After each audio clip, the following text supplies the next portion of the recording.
મહેશ્વર ગામની ભાગોળમાં આ નર્મદા નદી છે.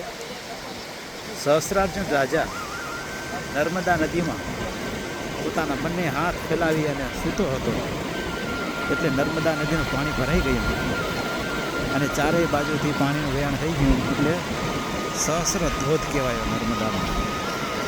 આ હજાર ધારાઓ રૂપે અલગ અલગ જગ્યાએથી નર્મદા નદી વહે છે. એક વહેણથી આવી હજાર વહેણો છે, હજારો ધારાઓ રૂપે નર્મદા નદીનું વહેણ અહીંયાથી છે.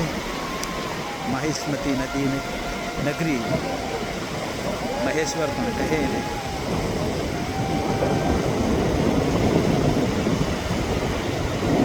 આવી અનેક હજાર ધારાઓ છે.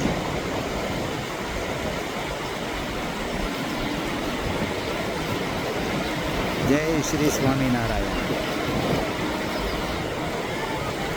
આજની તારીખ 7 ડિસેમ્બર 2025.